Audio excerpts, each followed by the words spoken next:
بسم اللہ الرحمن الرحیم۔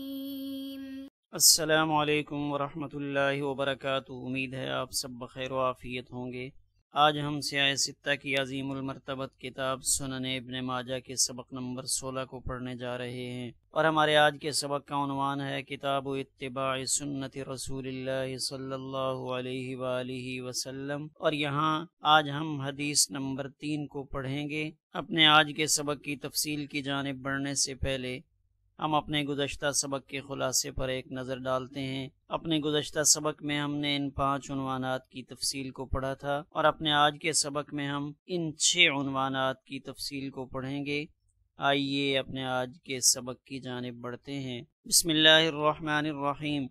کتاب اتباع سنت رسول اللہ صلی اللہ علیہ وآلہ وسلم۔ وبه قال حدثنا ابو بکر بن ابی شیبۃ قال حدثنا ابو معاویۃ ووکیع عن الاعمش عن نبی صالح عن نبی ہریرہ رضی اللہ تعالی عنہ وعنہم قال قال رسول اللہ صلی اللہ علیہ وآلہ وسلم من اطاعنی فقد اطاع اللہ ومن عصانی فقد عصى اللہ، او کما قال صلی اللہ علیہ وآلہ وسلم۔ اب ہم اس حدیث پاک کی عبارت کا ترجمہ کرتے ہیں۔ حضرت ابو ہریرہ رضی اللہ تعالی عنہ فرماتے ہیں، رسول اللہ صلی اللہ علیہ وآلہ وسلم نے ارشاد فرمایا کہ جس نے میرا حکم مانا تو اس نے اللہ تعالیٰ کا حکم مانا، اور جس نے میری نافرمانی کی اس نے اللہ تعالیٰ کی نافرمانی کی۔ آئیے اب ہم حدیث پاک کے روات کے احوال کی جانب بڑھتے ہیں۔ روات حدیث کا تذکرہ۔ اس حدیث پاک کے 6 روات میں سے 4 کے احوال پیچھے گزر چکے ہیں۔ یہاں پہ ہم 2 راویوں کے احوال کو دیکھیں گے۔ پہلے ہیں ابو معاویہ، ان کا اسم گرامی محمد ابن خازم الزریر ہے۔ قال العجلی، امام عجلی کہتے ہیں کوفی ثقۃ، وقال النسائی ثقۃ، وقال ابن خراش صدوق، وهو فی الاعمش ثقۃ وفی غیرہ فیہ اضطراب، کہ امام اعمش کی جو روایات نقل کرتے ہیں ان میں تو یہ ثقہ ہیں، اور ان کے علاوہ دیگر محدثین کی روایات میں اضطراب ہے۔ 195 ہجری میں انتقال ہوا۔ انہی ابو معاویہ کا تذکرہ مشارق الانوار الوہاجہ میں کچھ اس طرح ہے، جس کی تفصیل آپ یہاں پہ دیکھ سکتے ہیں۔ ان کی پیدائش کے بارے میں امام احمد ابن حنبل ان کی رائے نقل کی جاتی ہے کہ 113 ہجری میں پیدا ہوئے، اور ابن نمیر کی رائے یہ ہے کہ ان کی وفات 194 ہجری کی ہے۔ اس کے بعد دوسرے راوی وکیع ابن الجراح ابن ملیح الرواسی ابو سفیان الکوفی ثقۃ حافظ عابد من کبار طبقۃ التاسعہ، 9ویں طبقہ کے بڑے محدثین میں سے ہیں۔ انہوں نے کن سے روایت کیا اور ان سے روایت کرنے والے کون ہیں؟ یہاں یہ بتایا کہ امام ابن ماجہ رحمہ اللہ تعالی نے ان سے 454 روایتیں نقل کی ہیں۔ وکیع ابن الجراح کا کچھ تذکرہ صاحب مرشد ذوی الحجہ والحاجہ نے اس طرح نقل فرمایا ہے۔ دونوں راویوں کے احوال کے بعد اب ہم لطائف الاسناد پہ ایک نظر ڈالتے ہیں کہ اس حدیث پاک کی سند میں کیا کیا اہم چیزیں منقول ہیں۔ منہا، ان میں سے پہلی چیز، انہو مسلسل بثقات الکوفیین، کہ اس کی سند میں کوفہ کے رہنے والے روات موجود ہیں۔ ومنہا، اور دوسری چیز، کہ ان رجالہ کلہم من رجال الصحیح، کہ اس سند کے جتنے رجال ہیں وہ سارے صحیح ہیں۔ تیسری اہم بات، ان فیہ ابا معاویہ اثبت الناس فی الاعمش، کہ اس سند میں ابو معاویہ ایسے راوی ہیں جو امام اعمش کی روایات کے باب میں لوگوں سے زیادہ محفوظ مانے جاتے ہیں۔ ومنہا، اور چوتھی چیز، کہ ان فیہ روایت تابعی عن تابعی، کہ اس میں ایک تابعی دوسرے تابعی سے روایت کرتے ہیں۔ تو یہ لطائف الاسناد تھے۔ اب ہم حدیث پاک کی تشریح کی جانب بڑھتے ہیں۔ شرح حدیث۔ حضرت ابو ہریرہ رضی اللہ تعالیٰ عنہ سے روایت ہے کہ نبی کریم صلی اللہ علیہ وآلہ وسلم نے ارشاد فرمایا من اطاعنی۔ اب یہاں من اطاعنی فقد اطاع اللہ، یہ جو 2 جملے ہیں، ان 2 جملوں کے اندر نحوی اعتبار سے کیا تعلق ہے؟ اس کی تفصیل کو یہاں بیان کیا گیا ہے کہ من اطاعنی یہ جملہ شرطیہ مبتدا ہے اور اس کا جواب فقد اطاع اللہ ہے۔ اس کی تفصیل میں نحویوں کے جو 4 اقوال ہیں اس کی طرف بھی یہاں اشارہ کیا گیا ہے۔ اور دوسری بات یہاں پہ یہ بتائی وَهَذِهِ الْجُمْلَةُ مُنْتَزَعَةٌ مِّن قَوْلِهِ تَعَالَى، یہ جملہ اخذ کیا گیا ہے اللہ تعالیٰ کے اس فرمان مَن يُطِعِ الرَّسُولَ فَقَدْ أَطَاعَ اللَّهَ سے، جو سورۃ النساء کی آیت نمبر 80 ہے، کہ اس میں نبی کریم صلی اللہ علیہ وآلہ وسلم کی طرف سے بات ارشاد فرمائی گئی کہ میں تو صرف وہی حکم کرتا ہوں جس کا اللہ مجھے حکم دیتے ہیں، اور وہ شخص جو بجا لائے اس کو جس کا میں حکم کرتا ہوں تو فإنما اطاع من امرنی بہ، تو گویا کہ اس نے اطاعت کی اس ذات کی جس نے مجھے حکم دیا تھا کہ ان آمرہ کہ میں اس بات کا آگے حکم بیان کروں۔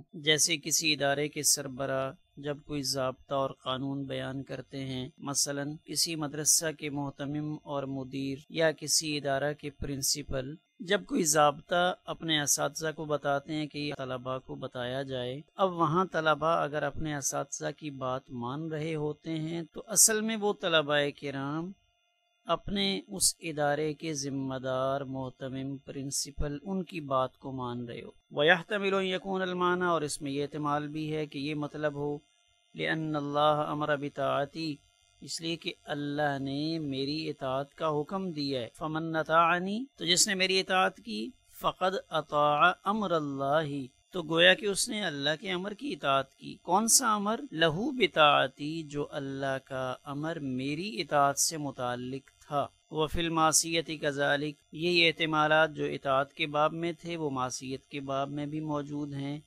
طاعت کسے کہتے ہیں؟ ہی الاتیان بالمامور بہ، جس کا حکم دیا گیا اس کو بجا لانا، والانتہاء عن المنہی عنہ، اور جس سے روکا گیا ہے اس سے رک جانا، تو یہ طاعت کہلاتا ہے۔ والعصیان بخلافہ، اور عصیان یعنی نافرمانی اس امر کی مخالفت کرنے کو کہتے ہیں۔ وقال سندی فی شرحہ، اور امام سندی اپنی شرح میں یہ فرماتے ہیں یرید انہ مبلغ عن اللہ، کہ اللہ کے پیارے پیغمبر یہ فرمانا چاہتے ہیں کہ وہ تو اللہ کی طرف سے پیغام پہنچانے والے ہیں۔ فمن اطاعہ، تو جو شخص رسول اللہ صلی اللہ علیہ وآلہ وسلم کی اطاعت کرتا ہے، فیما بلغ، ان امور میں جو آپ نے پہنچائے ہیں، فقد اطاع الامر الحقیقیہ، تو گویا کہ وہ آمر حقیقی یعنی اللہ تعالیٰ کی اطاعت کو بجا لاتا ہے۔ ومثلہ المعصیت، اور معصیت بھی اسی طرح ہے، یعنی جیسے اطاعت کا باب ہے اسی طرح معصیت کا باب ہے۔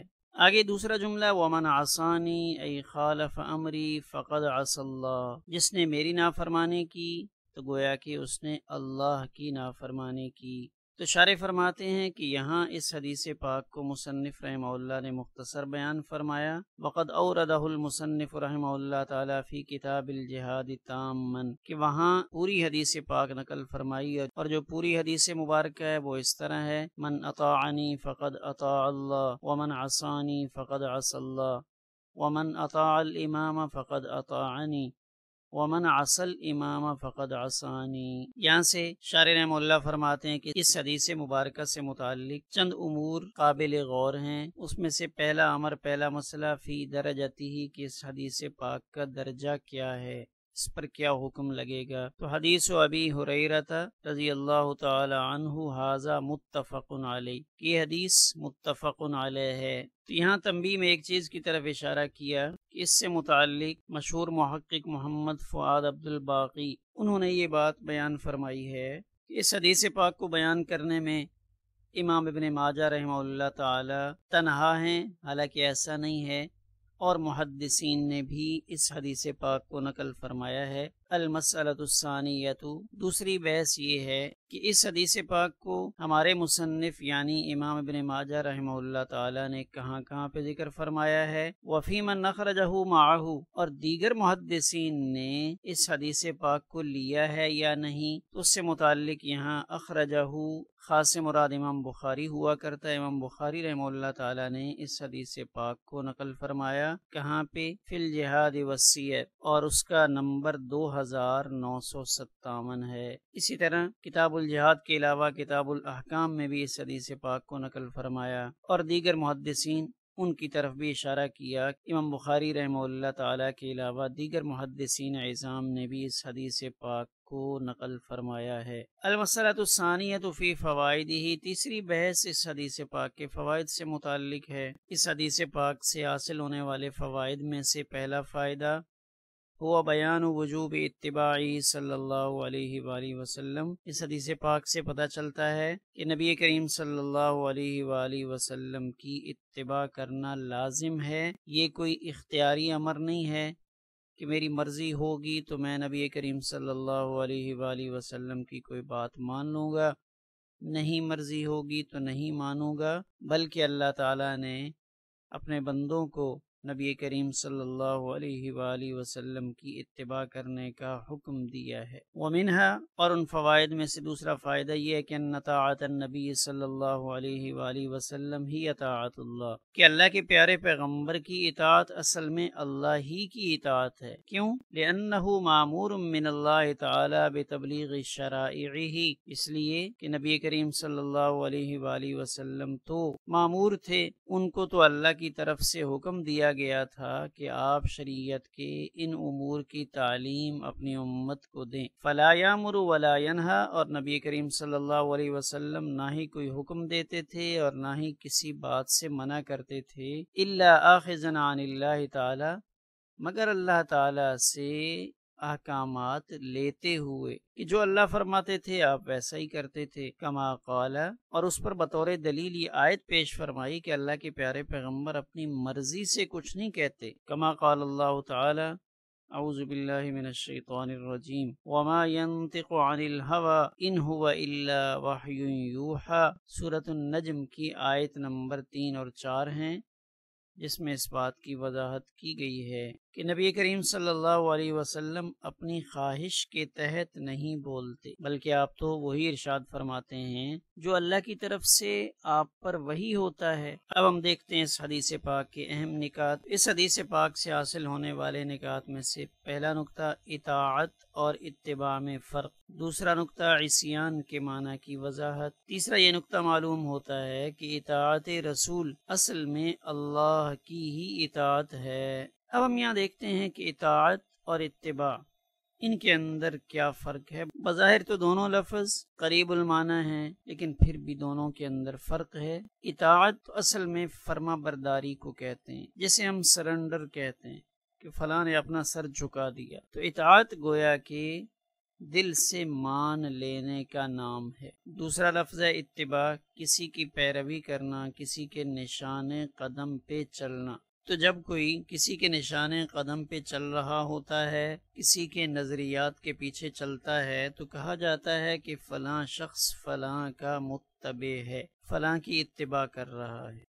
یہاں آپ دیکھ سکتے ہیں کہ ان آیات مبارکہ میں اطاعت کے فائدے کو بیان کیا گیا ہے کہ اطاعت کا فائدہ کیا ہے، وَأَطِیعُوا اللَّهَ وَالرَّسُولَ لَعَلَّکُمْ تُرْحَمُونَ، تاکہ تم پر رحم کیا جائے۔ یہاں سورۃ النور میں بھی وَأَقِیمُوا الصَّلَاةَ وَآتُوا الزَّکَاةَ وَأَطِیعُوا الرَّسُولَ لَعَلَّکُمْ تُرْحَمُونَ۔ اسی طرح سورۃ التوبہ کی آیت نمبر 71 میں بھی یہی بات ارشاد فرمائی گئی کہ مومن کون ہے۔ مومن مرد اور مومن عورتیں ایک دوسرے کے ولی ہیں، جو امر بالمعروف کرتے ہیں، نہی عن المنکر کرتے ہیں، نماز کو قائم کرتے ہیں، زکوٰۃ دیتے ہیں۔ وَيُطِيعُونَ اللَّهَ وَرَسُولَهُ أُولَئِكَ سَيَرْحَمُهُمُ اللَّهُ۔ یہاں پہ آپ دیکھیں اللہ اور اس کے رسول کی اطاعت کا فائدہ کہ اللہ ان پر رحم فرمائیں گے، اور اگر خدا نخواستہ کوئی اللہ اور اس کے رسول کی اطاعت سے روگردانی کرتا ہے تو اس کا وبال کیا ہے۔ وَمَن يُطِعِ اللَّهَ وَرَسُولَهُ يُدْخِلْهُ جَنَّاتٍ تَجْرِي مِن تَحْتِهَا الْأَنْهَارُ وَمَن يَتَوَلَّ،